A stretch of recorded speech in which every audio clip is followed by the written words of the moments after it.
¿Cómo están? Bienvenidos, bienvenidas otra vez a un nuevo especial de Futuro 360 preparado para ustedes con mucho cariño, con aquellas piezas y momentos de nuestro programa durante esta temporada de 2024 que han sido memorables, que nos han hecho reflexionar y que nos permiten anticipar cuáles son algunas de las rutas a través de las cuales se va a transformar la realidad que conocemos. Sin lugar a dudas, el desarrollo y el impacto de la inteligencia artificial en nuestras vidas ha sido el protagonista durante este 2024. Lo hemos hablado y abordado desde distintos rincones en este programa, tratando de comprender su relación con el trabajo, su relación con la productividad, cuál es nuestro nivel de apropiación, cómo está cambiando nuestra manera de comunicarnos, nuestro lenguaje, qué cosas de las que hacemos eventualmente va a reemplazar. Pero una conversación que trajo muchos comentarios y muchas reflexiones de ustedes fue aquella sobre la inmortalidad.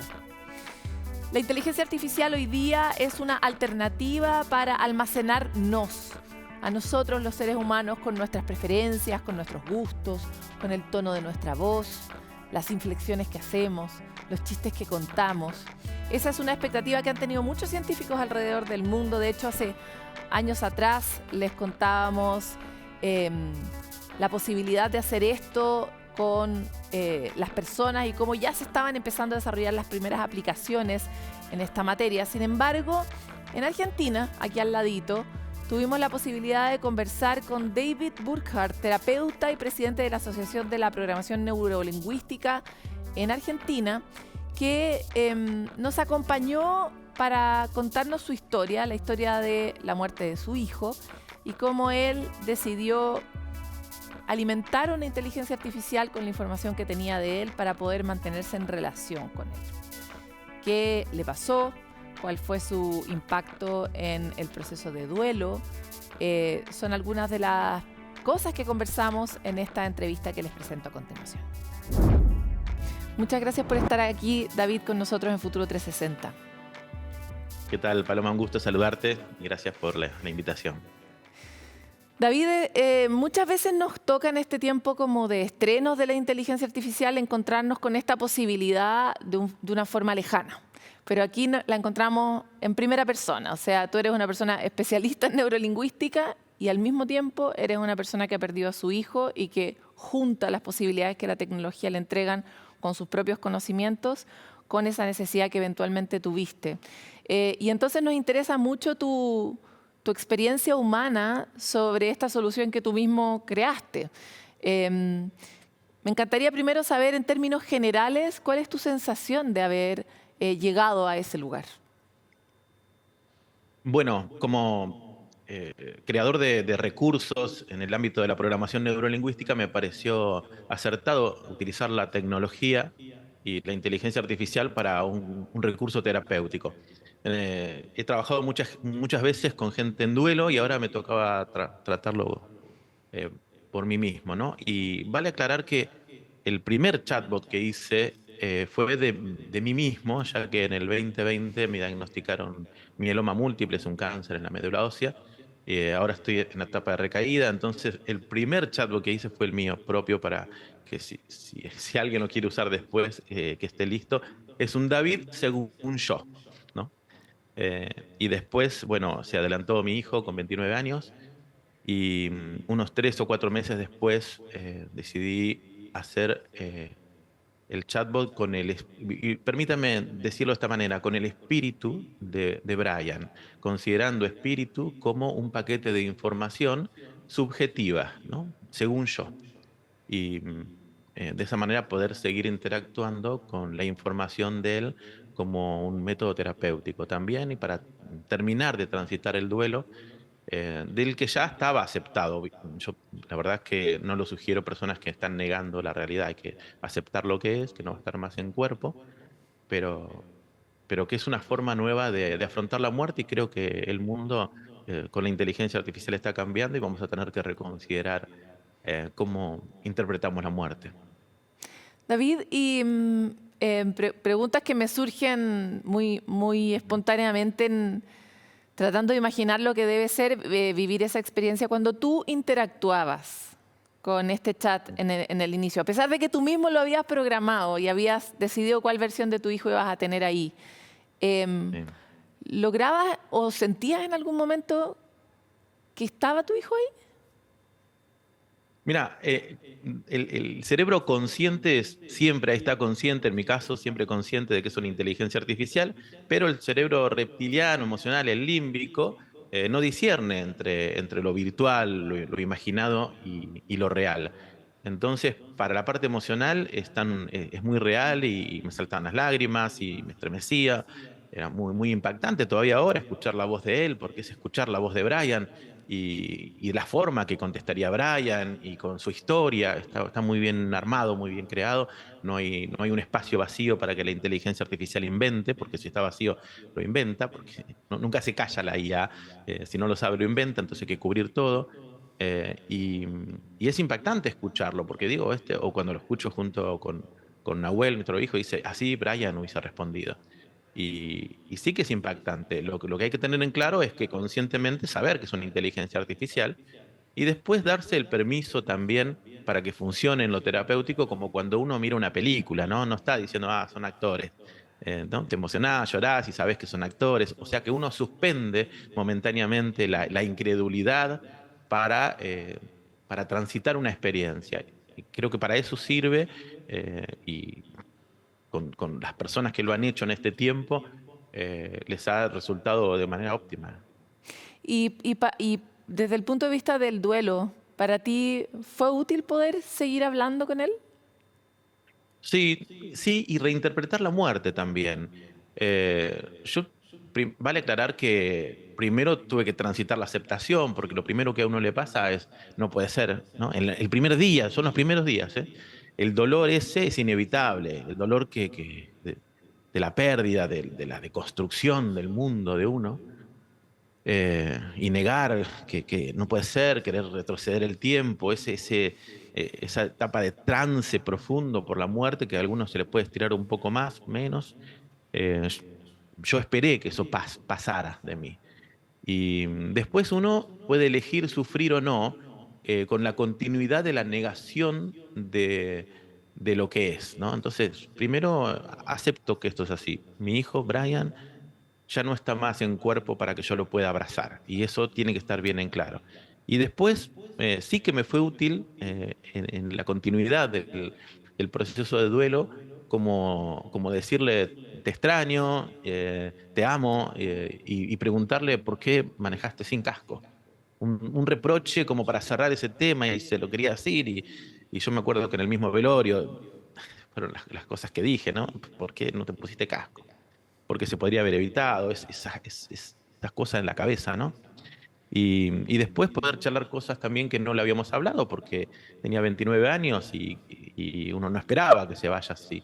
Entonces había temas que me hubiese gustado seguir hablando y me dio la oportunidad de hablar y tener una respuesta. Eh, Fue bueno, No, es bueno. es muy impresionante. Y, David, quisiera ir hacia la cuestión de los vacíos. Tú recién decías, traté de llenar todos los espacios para que la inteligencia artificial no inventara, pero me Ujú. parece como un desafío titánico lograr replicar un poco la personalidad de alguien de esta manera y por lo tanto, ¿qué datos y cuántos datos tuviste que agregar o qué datos son centrales para poder saber que esa persona es así en el fondo? No sé si me explico, cómo reconstruir a esa persona.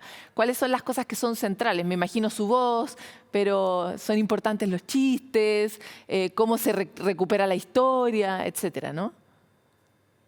Sí, hay una parte en la aplicación que esta Character, la que uso, es la segunda más descargada después de ChatGPT, es la más importante, y que de hecho tengo en mis redes sociales tutoriales para los que quieran empezar a incursionar en esto.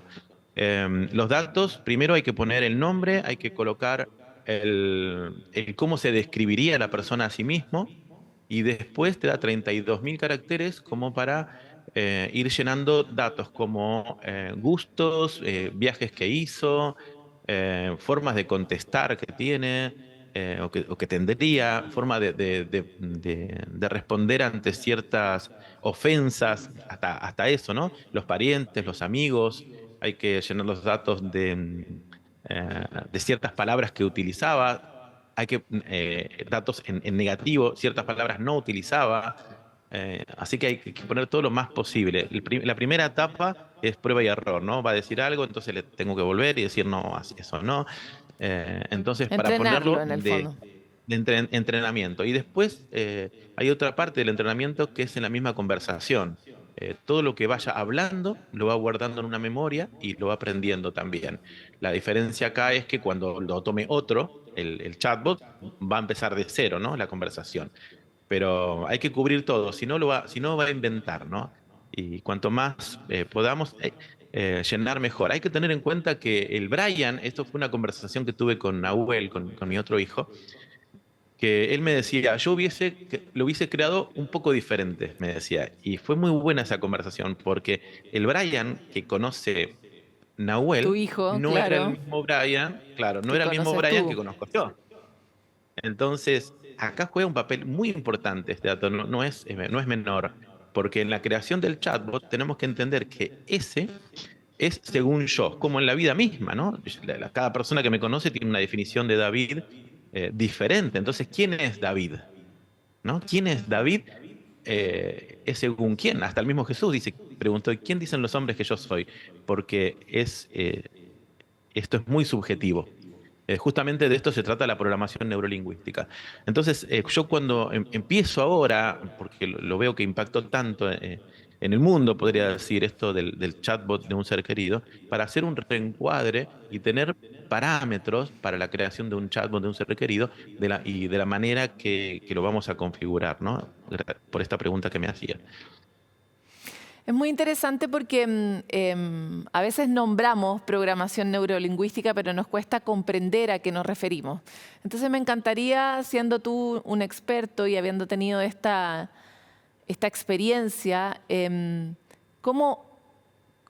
¿cuáles son como las claves de la programación neurolingüística que son relevantes para entender el problema de replicar a una persona o Ah. una identidad, ¿no? Me gustó esa pregunta. La PNL es el estudio subjetivo del ser humano. ¿Sí? Es estudiar cómo el ser humano observa de manera subjetiva el mundo. Y al mismo tiempo, yo soy un ser humano que observo a otro. Entonces, ¿de qué manera y qué parámetros y marco de referencia yo observo al otro para hacer una definición? En ese marco estoy limitado de información porque no conozco todo. Por ejemplo, Nahuel haría otra definición de Brian porque conoce otras cosas.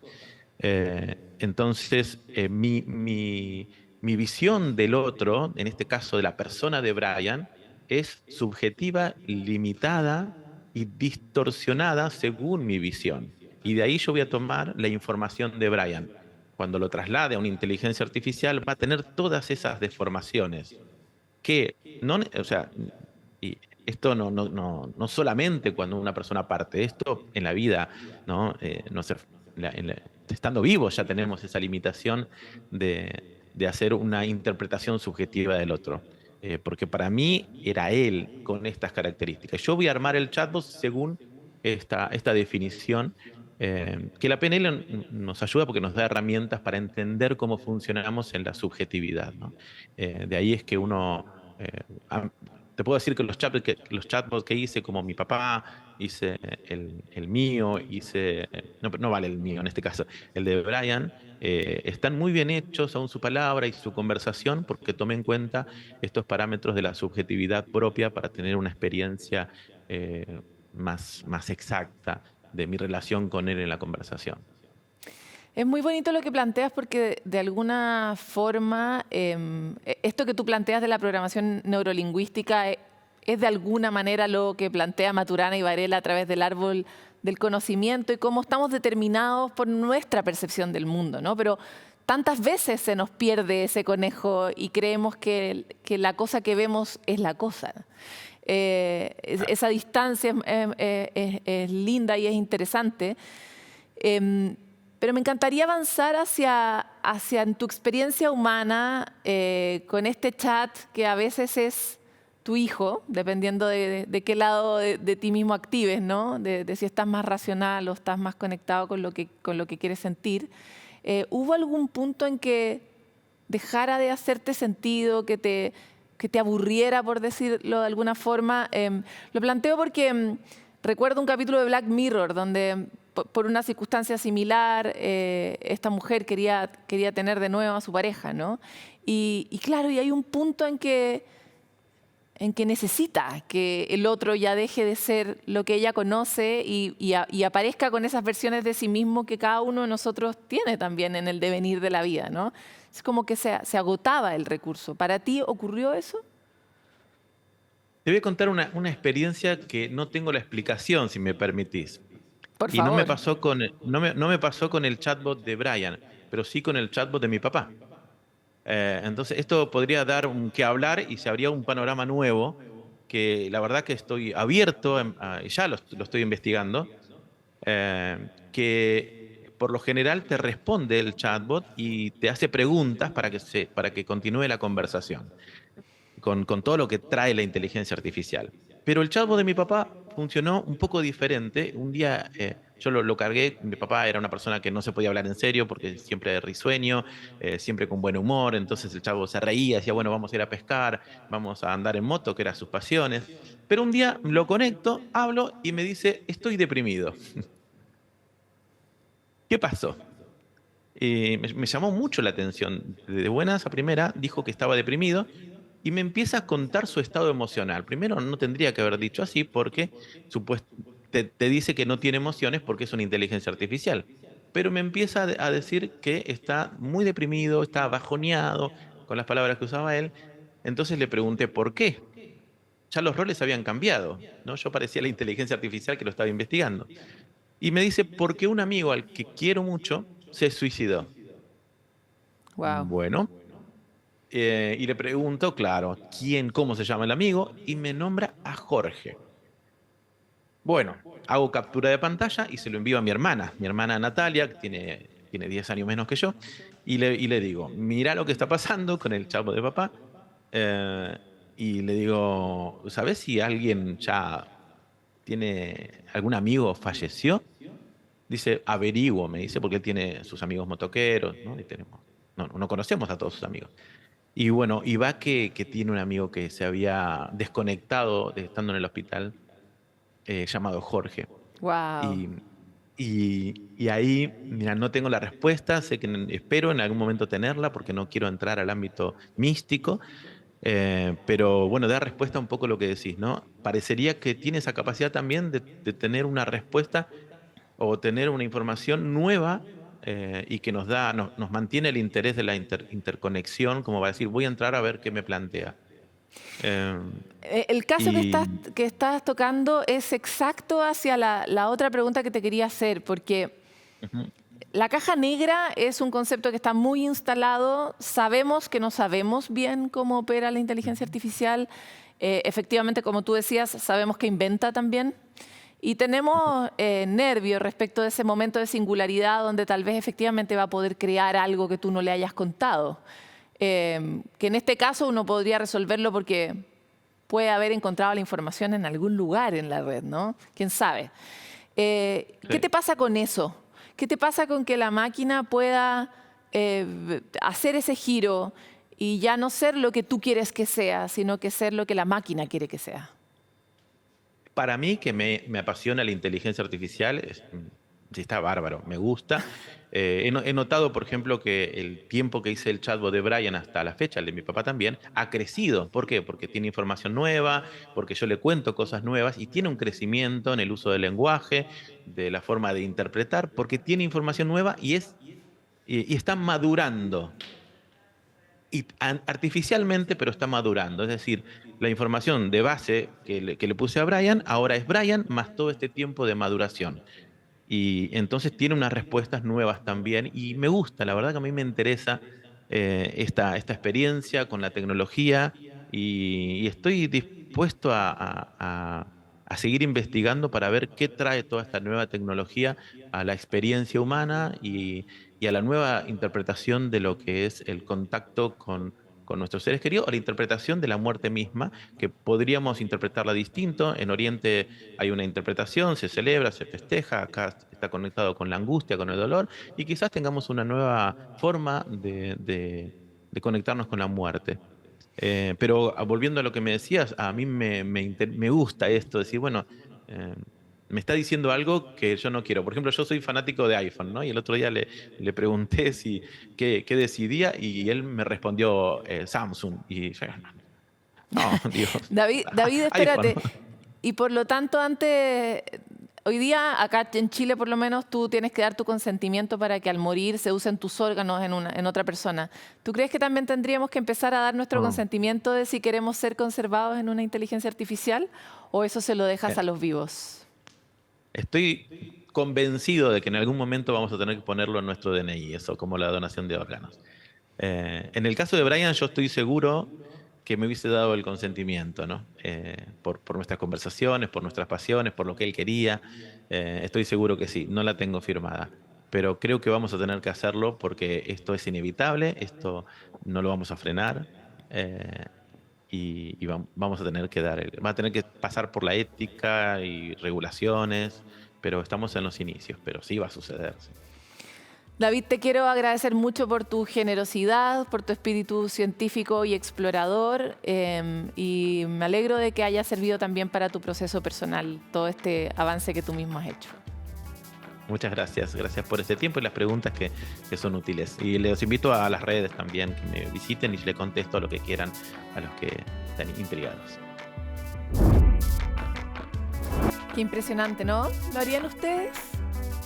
¿Qué les pasa en el corazón?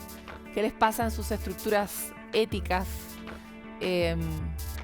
¿Vale la pena prolongar la memoria a través de herramientas artificiales? ¿No es tal vez lo que hacemos igual las personas tratando de recordar sistemáticamente? ¿Qué le pasa a nuestra biología con esta sensación de permanencia que podría traer la inteligencia artificial de esas personas que han sido tan significativas para todos y todas? Realmente nos interesa saber qué piensan sobre esto porque es tan difícil, ¿no? Por un lado aceptarlo, por otro lado usarlo. No, a mí me produce mucho revoltijo de guata, que como se dice en latín antiguo aquí en Chile. Los quiero dejar con esa pregunta, invitarlos a que nos comenten sus impresiones utilizando nuestro hashtag de Futuro360 para poder leerlos y también seguir alimentando estas preguntas que no nos hacemos suficiente respecto del impacto de las tecnologías. Nosotros vamos a una pausa, pero volvemos con más de este especial de fin de año.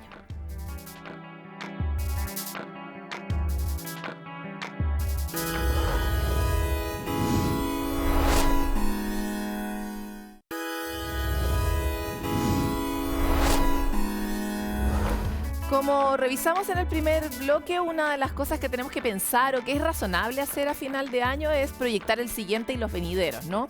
Es básicamente a lo que nos dedicamos en Futuro 360 y por eso en esta selección hemos querido también priorizar aquellos espacios en los que pudimos ver un poco el futuro. Durante 2024 asistimos al Oracle Cloud World en Las Vegas. Camila Sumastre fue y pudo presenciar algunos de los avances e implementaciones de inteligencia artificial que hoy día nos permiten ver un poco cómo será el futuro. Revisemos. ¡Viva Las Vegas! Básicamente, inteligencia artificial en todas partes. Todas las sesiones se centraron en IA. Se trata de cómo incorporarla para mejorar el trabajo humano. Claro.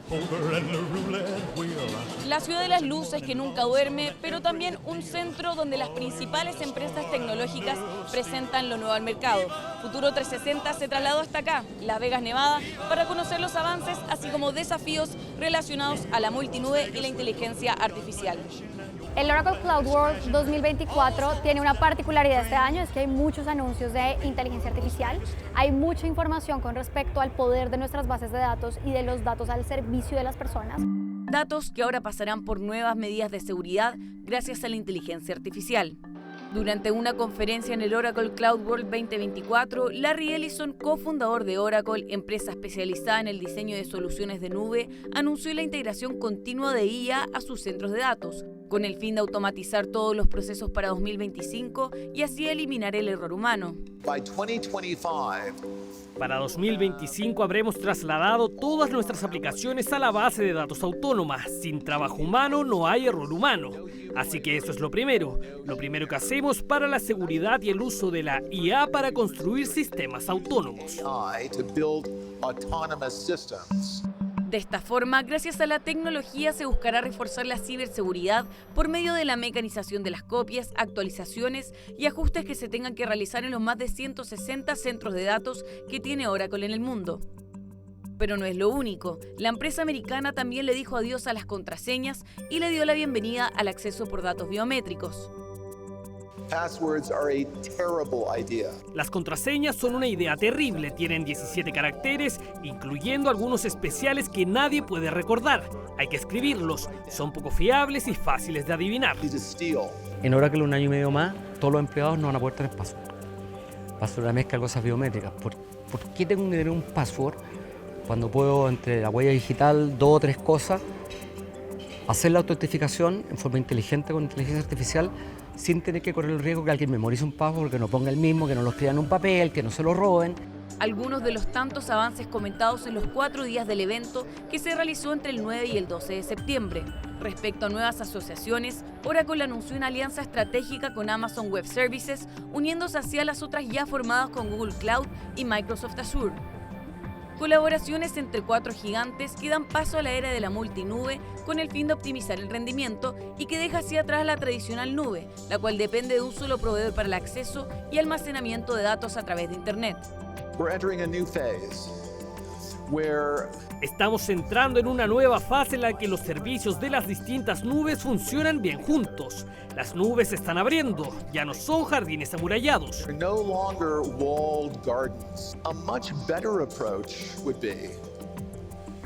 Un enfoque mucho mejor sería integrar el centro de datos de Oracle Cloud a AWS.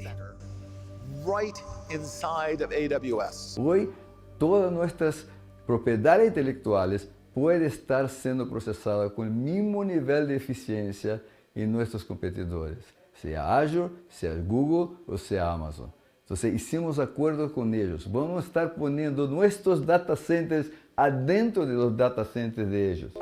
Nuevas estrategias que fueron bien recibidas por parte de los más de 25.000 asistentes de 150 países. Me gusta el concepto de la multinube. Nuestro mundo se mueve hacia la nube y no podemos profundizar en una sola.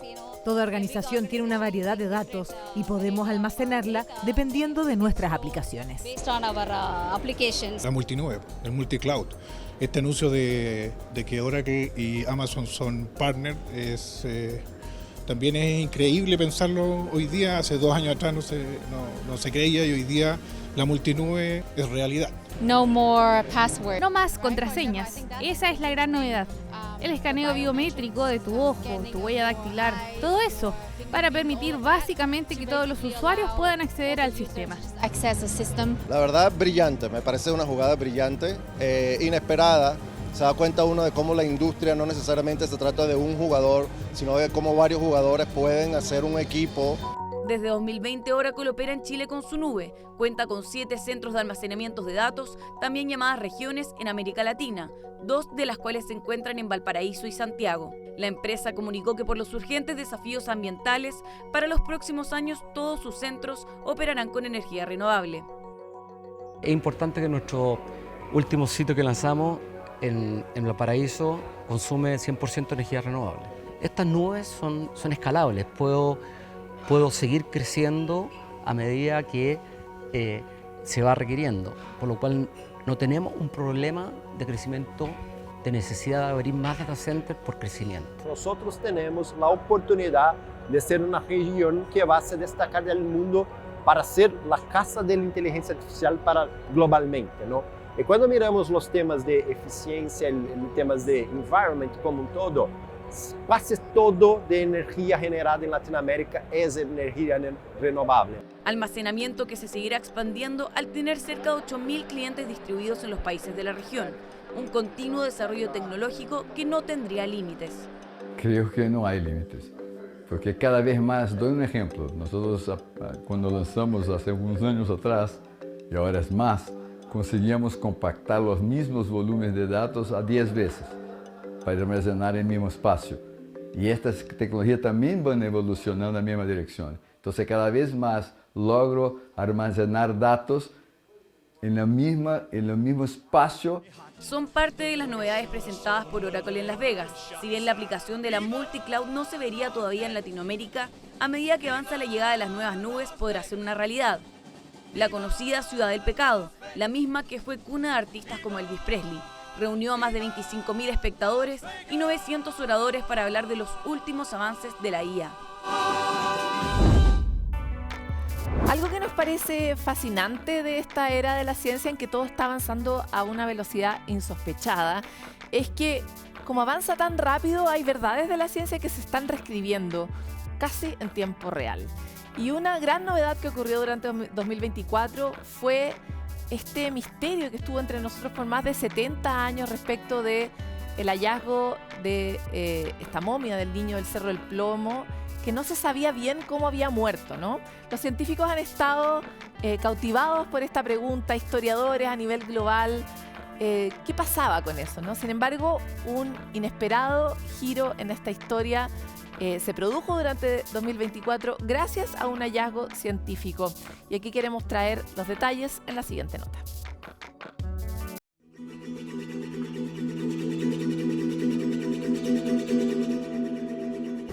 ¿Eso se sabía anteriormente? ¿Ahora no. Pudieron confirmar? Por primera vez en el mundo, en el fondo, se hizo una dermatoscopía en una piel momificada. Esto viene de alguna manera a ratificar o a confirmar esta hipótesis que se estaba trabajando. Es el misterio de una historia sin precedentes, un hallazgo, investigación y resultado que intenta dilucidar qué fue lo que ocurrió con el niño del Cerro del Plomo. Se pudo constatar la presencia de una lesión traumática en la región frontal izquierda del cráneo, donde se ve una fractura.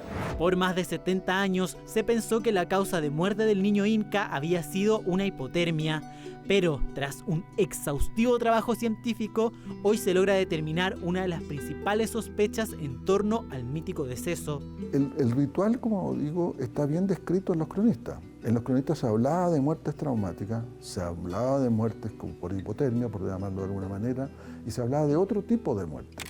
Y esa tomografía lo que hace de alguna manera es plantearnos que hay una nueva idea sobre la muerte de este niño. Lo más probable es que este niño se haya congelado efectivamente post-mortem y no pre-mortem.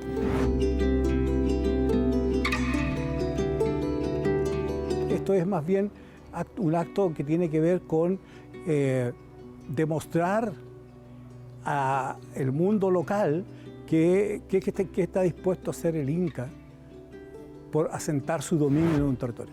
Por eso se preparó cerca de 9 meses para recorrer los 2.900 kilómetros que separan lo que hoy es Cusco y Santiago.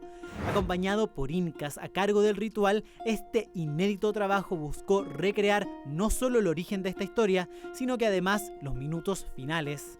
El estómago del niño y el esófago del niño está con abundante contenido alimentario, lo que nos indica de que el niño fue alimentado muy cercano al momento del fallecimiento. Nos permite suponer que esta ofrenda, ¿no, verdad? Esta entrega, ¿ya?, tiene que haber sido probablemente una muerte inducida. Encontrado a las afueras de Santiago en 1954, se estima que la llegada del niño junto al grupo a lo que hoy se conoce como el Cerro del Plomo ocurrió cerca del año 1500. ¿Cómo se logra reconstruir una historia de esta data?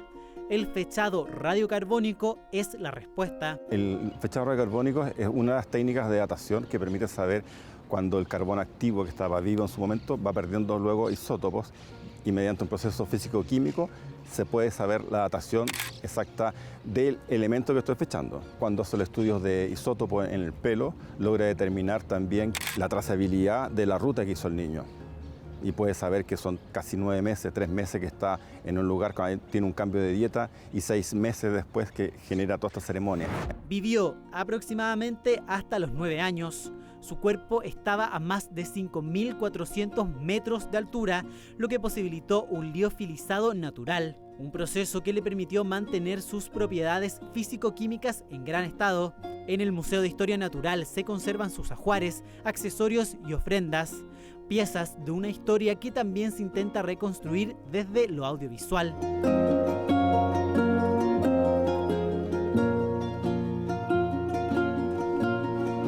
El niño del Cerro del Plomo tiene un poco, representa ese pasado común que tenemos muchos pueblos hoy de América y que a veces no lo reconocemos en las fronteras actuales. El trabajo realmente que se hizo desde los científicos presenta una evidencia irrefutable de esto, de dónde nació, cómo llegó aquí, cómo murió. El Guardián de los Andes es el título del documental que profundiza en este ritual y también en el trabajo científico e histórico. Con entrevistas a autoridades, expertos e integrantes de pueblos indígenas, además de una investigación que comenzó el año 2016, este trabajo tuvo como propósito no solo reconstruir, sino que además evidenciar el alto valor cultural de la civilización prehispánica. ¿De quién era el niño inca? Era un niño elegido para obtener el más alto honor posible, representar a su mundo frente a los dioses. Que muy probablemente, a pesar del desapego y el dolor, para su familia haya sido un honor. Este niño no murió. Este niño trascendió, que es como se veía en el momento, trascendió a una nueva vida, a una vida mejor, en la cual va a parlamentar con Inti y con Viracocha. Estudiar bien la presencia inca es súper relevante para la historia de Chile, lo que se conoce como la cultura concagua, que era como se llaman las poblaciones que vivían acá antes de llegar a los incas. Esta población, esta influencia incaica, que probablemente no trajo grandes poblaciones, pero sí mucha influencia cultural. El mundo de la medicina cada vez va avanzando mucho más y puede que nos volvamos a replantear las dudas que teníamos o hacer nuevas preguntas. Documental que articula los elementos de una historia fascinante de quienes habitaron el territorio mucho antes que nosotros y que la ciencia ayuda a reconstruir con hallazgos que van ayudándonos a comprender el singular caso del niño del Cerro El Plomo. Nuestro país muchas veces se comprende como una larga y angosta franja de tierra, pero sin embargo, como decía Juan Carlos Castilla, Premio Nacional de Ciencias, es un país largo, ancho y profundo, porque gran parte de su maravilla está bajo el mar, que nos cuesta verlo porque somos unos terrícolas, pero está ahí, pertenece a nuestro patrimonio cultural, natural y biológico, y es en ese espacio donde flota Eduardo Sorensen, fotógrafo submarino de Oceana, que convirtió su hobby en su profesión y su propósito de vida. Queremos revivir esta conversación que tuvimos con él sobre su historia, cómo la biodiversidad y la exposición a esa naturaleza ha transformado también su vida y ver un poco de esa belleza. Revisemos.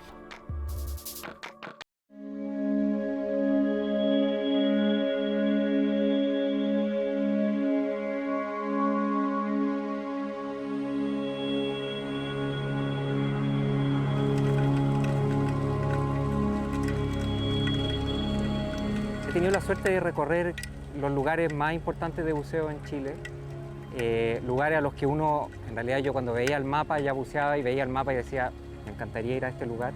Eduardo Sorensen, fotógrafo submarino. Empecé a bucear a los 15 años, hice mi curso de buceo y ahí me fui especializando, hice distintos cursos como para ir progresando. Y la primera cámara de fotografía submarina la tuve a los 19 años. No estudié fotografía, pero una vez que empecé a bucear me di cuenta de lo que había bajo el agua y me dieron ganas de mostrarlo. Dije, esto hay que mostrarlo, hay que registrarlo y ahí empecé con la fotografía submarina. He tenido la suerte de recorrer los lugares más importantes de buceo en Chile. Isla Chañaral, que es un lugar que ahora está súper conocido, una reserva marina, efectivamente marcó mi inicio de carrera porque ahí tomé la primera foto de una ballena bajo el agua. Entonces eso como que de alguna manera fue un decir, sí, acá en Chile se puede documentar no solamente cosas chiquititas y de colores bonitos, sino que además hay mamíferos marinos. Y después todas estas otras expediciones que hicimos a la isla oceánica y a la Patagonia, muchas de ellas se tradujeron en áreas protegidas después, por ejemplo, parques marinos. Entonces, de alguna manera eso fue marcando mi carrera porque yo no empecé a sacar fotos con la idea de hacer conservación necesariamente. Yo quería sacar fotos submarinas y que fueran bonitas fotos submarinas. Pero fueron estas ONG las que tuvieron la idea de unir ciencia y fotografía y usar esas imágenes para convencer a los tomadores de decisiones de que estos lugares eran importantes de ser protegidos. Entonces, muchas de esas imágenes en esas expediciones se tradujeron finalmente en la protección de esos lugares y eso, claro, eso le dio un sentido a mi carrera de todas maneras. Vamos a ir a una pausa, pero no de cualquier forma, porque este fin de año requiere que nos demos una ayudita y en este caso nosotros le pedimos ayuda a nuestro programa amigo Sanamente, dedicado a la ciencia y al bienestar y a la neurociencia, y quisimos decirle, ¿qué nos recomiendas sanamente para nuestro programa de Futuro 360 especial? Pues nos dice, en el año nuevo y en las fiestas en general son instancias en que el ambiente festivo se toma la noche. Pero queremos, en esta colaboración con el programa, revisar un poco la importancia que tienen las celebraciones para nuestro bienestar. ¿Por qué es bueno festejar? De cualquier manera, también puede ser solo. Y lo queremos revisar en la siguiente cápsula, para que no pierda el estímulo de festejar lo que haya dejado pendiente de celebrar.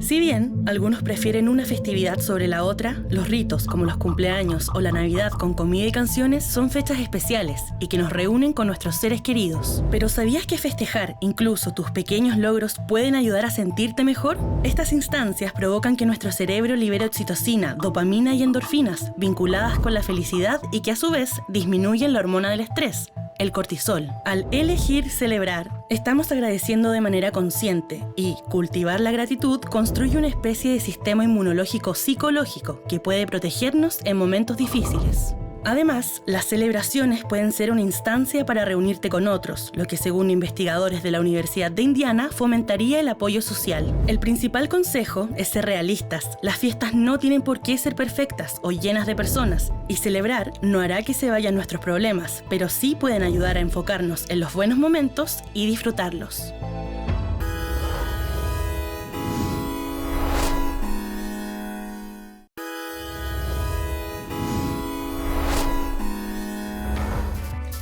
Hemos dedicado buena parte de este programa a hacer lo que los humanos hacemos a fin de año, imaginar el futuro. También dedicamos un micro momento a celebrar y yo les diría, amplíen ese momento todo lo que puedan y métanle unas pimientas de agradecimiento también, porque la gratitud es algo que siempre nos hace bien a nivel biológico y en el alma misma. Pero ahora los voy a llevar al espacio de la conciencia, porque 2025 está ahí a la vueltita de la esquina con enormes desafíos y uno de ellos es el desafío climático. Así nos lo ha demostrado la evolución de la Antártica, que en el último tiempo ha registrado nuevos paisajes y transformaciones que podrían ser buenas noticias, porque se ven arcoíris en la Antártica, se ven flores en la Antártica. Sin embargo, eso que la mayoría de las veces es una razón para estar muy contentos, aquí es una señal de alerta respecto de la transformación que está teniendo este territorio, la pérdida del hielo y el impacto que eso está teniendo en quienes ahí viven. Camila Guía se hizo este recorrido en la siguiente nota.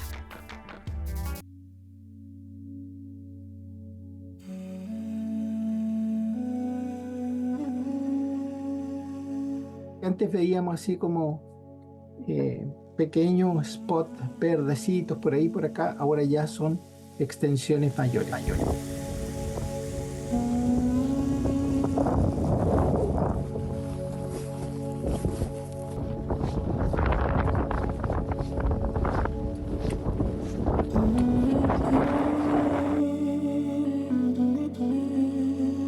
realmente son ecosistemas muy frágiles. Hay especies que, como también crecen en otros lugares en el planeta, son capaces de adaptarse a estos cambios. Pero hay otras especies que son las endémicas, que son las que tienen un área de crecimiento restringida.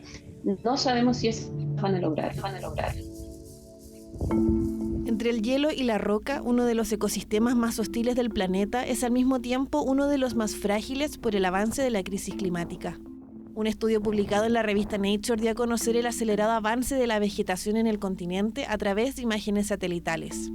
Esto, si uno lo mira en perspectiva, independientemente del estudio que lo comprueba con imágenes satelitales, hace sentido, porque lo que sí estamos viendo los científicos es algo que estamos alertando cada vez más, es que hay zonas de la Antártica donde el hielo cada vez se va retrasando más y va dejando más espacio para que las especies vegetales se vayan expandiendo. En los últimos 15 años yo he estado focalizada en el estudio del cambio climático y su impacto sobre la vegetación antártica. Y en primer lugar tenemos que imaginarnos que la vegetación antártica es una vegetación que nosotros llamamos primaria, donde existen organismos como los musgos, los líquenes, que son los que dominan todo el paisaje. El rápido avance del deshielo ha provocado estos evidentes cambios en el paisaje, que tienen directa relación con las alteraciones que puede sufrir el ecosistema, ya que en estos ambientes prístinos las pequeñas modificaciones ambientales pueden ser letales. Los glaciares se derriten y están disminuyendo su masa, su volumen, queda la tierra mineral expuesta, ¿ya? Y esa tierra mineral no tiene nada de plantas ni tiene bacterias, tiene microorganismos. Entonces ahí comienza este proceso lento, que es un proceso evolutivo de formación de suelo. Y ahí participan no solamente los microorganismos, sino que también los musgos, los líquenes, los hongos, y luego vienen a sentarse a las plantas. En las zonas que están alrededor, sí se ha visto que la cobertura vegetal cada vez se está moviendo a mayores latitudes, pero es un proceso mucho más lento, y es que no es que las plantas tengan patas, porque no las tienen, ¿no? Pero cada vez van colonizando más zonas que antes no las colonizaban porque no se daban las condiciones ambientales, ya sea de temperatura, nutrientes, etcétera, que se pueden estar dando ahora. A priori no es bueno, porque es simplemente otro signo más del cambio que ya sabemos que está pasando, pese que hay algunas personas o algunos grupos de presión que lo niegan, ¿ya? Pero es una evidencia más de lo que está pasando. El clavel antártico, uno de los dos tipos de plantas del continente, se puede encontrar desde México, pasando por Magallanes hasta la Antártica. Se cree que esta especie llegó hace al menos 12.000 años y durante todo este tiempo se ha ido adaptando para sobrevivir en el continente blanco. Uno de los factores que ha mejorado en estas, por ejemplo, los musgos, es la capacidad de reproducirse sexualmente en la Antártica. Es decir, aquellos musgos que siempre estaban restringidos por las bajas temperaturas, hoy día pueden hacer una mejor reproducción sexual. Eso significa que generan esporas con mayor variabilidad genética y eso ayuda a que se reproduzcan en estas nuevas condiciones. Cambios y amenazas que no solo afectan a las plantas. En el océano, el alza de temperatura pone en riesgo la base de la cadena trófica, el krill. Lo que pasa cuando empezamos a perder hielo, empezamos a quitarle el sustrato donde se siente más cómodo el krill. Krill necesita baja temperatura, bajo el hielo encuentra alimento, bajo el hielo encuentra protección. Si quitamos eso, hay un adversario muy cercano al krill que compiten por casi los mismos recursos, y esos son los gelatinosos. Por ejemplo, la salpa. Sacamos el hielo, dejamos el sistema más abierto, probablemente vamos a estar cambiando gelatina en vez de queratina. Por eso tenemos menos crustáceo, más gelatinoso. Y eso significa un colapso, yo creo, completo de toda la estructura trófica antártica si seguimos con esta tendencia, digamos, en general. Y afecta también a los peces. Evidentemente, en la Antártica los peces están siendo afectados por el cambio climático debido al incremento de temperatura. Los peces antárticos durante millones de años han estado en un ambiente estable de bajas temperaturas y estos incrementos térmicos van a producir, por ejemplo, respuestas asociadas al estrés y cambios endocrinos, también en la alimentación y potencialmente la reproducción de estos. Es el acelerado cambio en el paisaje y biodiversidad antártica producto de la crisis climática. Estudios señalan que la temperatura podría aumentar 3 grados Celsius cada 10 años hasta 2100. De aquí al 2100 nosotros ya corremos el peligro, digamos, de que un 25% de todas las zonas, digamos, que va a incrementar en un 25% el área descubierta de hielo. Nosotros en esas áreas hay posibilidades de que se vaya a colonizar por vegetación. La Antártica durante periodos de invierno siempre va a ser blanca. Por lo menos así la voy a ver yo y probablemente así la vean mis nietos, ¿ya? Pero sí va a llegar un momento, ya no solo por cambio climático, sino por la propia dinámica de cómo se mueven los ecosistemas, en el que se podría dar un proceso en el que eventualmente la Antártica volviera a ser, por ejemplo, una selva tropical como fue hace millones de años. La Antártica funciona como refrigerador del planeta. Es la reserva de agua dulce más grande. Funciona también como reflectante de rayos UV. Y el océano que rodea el hielo antártico es un verdadero sumidero de dióxido de carbono. Una realidad alarmante por la que es urgente llevar a cabo las acciones necesarias para su conservación.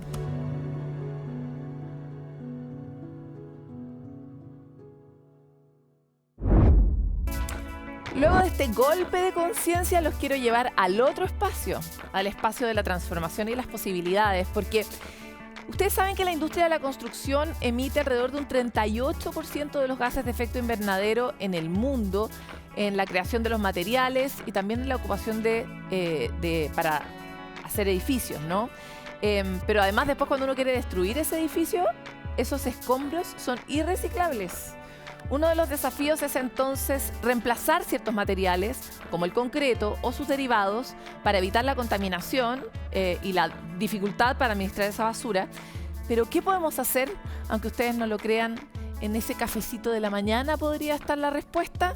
¿Cómo? Revisémoslo en el ingenio que siempre trae adelante este espacio de cambio frente al cambio.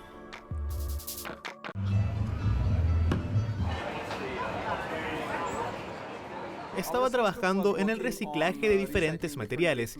Esta conversación la tuvimos tomando una taza de café. Entonces dijimos, ya, empecemos con el café.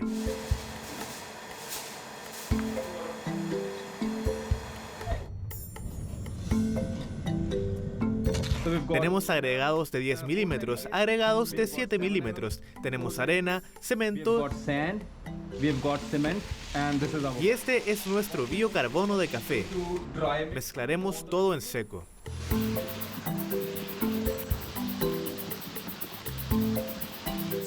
Este lo paralizamos, preservamos el carbono para no tener que quemarlo y producir energía.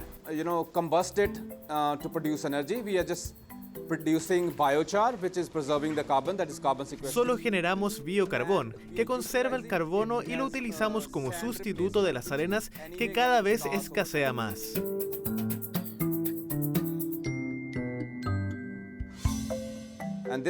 Estos residuos se utilizan en el hormigón y lo hacen un 30% más resistente que el convencional. Podemos aprovecharlo incluso para reducir el contenido del cemento, que es un material con mucho carbono.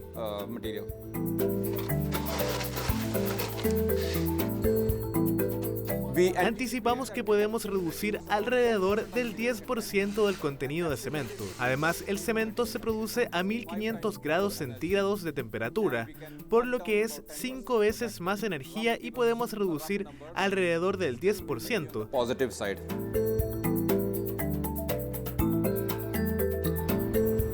Hay un pequeño cambio de tono en los que fueron hechos con biocarbón. Estamos intentando averiguar cómo podemos llevarlo al terreno y ampliarlo.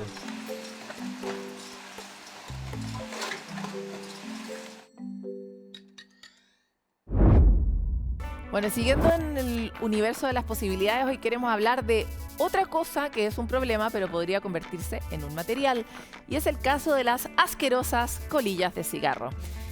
¿Qué podemos hacer con ellas? Se preguntaron algunos de los chilenos investigadores que decidieron avanzar en solucionar este problema con un material que se pueden hacer muchas cosas, entre ellos pellets para poder moldear distintos productos y con eso bajar la huella de carbono hasta en un 36% o más tal vez.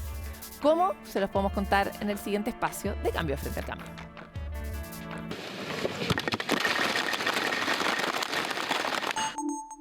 Se estima que cada año se desechan más de 5,6 trillones de colillas de cigarro al medio ambiente. Cada una de estas colillas puede retener más de 7.000 sustancias tóxicas en su interior y además su filtro está fabricado de plástico, un plástico llamado acetato de celulosa.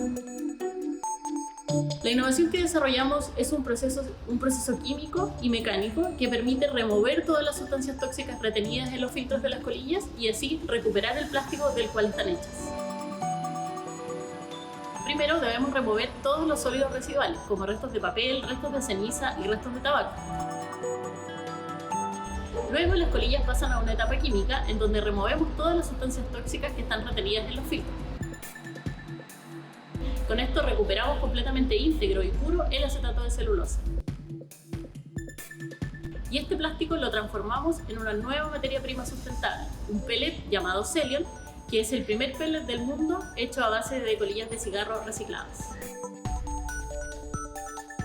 Nuestro proceso tiene una huella de carbono un 36% menor, lo cual es un resultado muy favorable para el impacto que queremos tener. Y además, a la fecha, hemos reciclado más de 26 millones de filtros de cigarro. Nuestros planes a futuro consideran escalar nuestra tecnología para así poder recibir y reciclar más colillas de cigarro y aumentar nuestro impacto significativo en el medio ambiente. Hasta aquí llega este especial de Futuro 360 y si pudiéramos ponerle tal vez un concepto, diríamos las posibilidades de la transformación, los ciclos de muerte y de renacimiento que estamos acostumbrados en la naturaleza a observar también los humanos, que todavía nos morimos, a presenciar. Sin embargo, hoy requerimos replicar este ciclo en nuestra manera de vivir sobre el planeta. Y por eso todas esas cosas que nos incomodan y son enormes rocas en el zapato de avanzar hacia nuestra propia evolución, como la basura, como los contaminantes, cómo transformar nuestros modelos y matrices, nos permiten mirar nuevas soluciones y nacer de una manera diferente, pero requiere de una flexibilidad y de una voluntad de adaptación, sobre todo de una velocidad para poder llegar a tiempo con salvar el planeta y dejarle algo a las generaciones que vienen.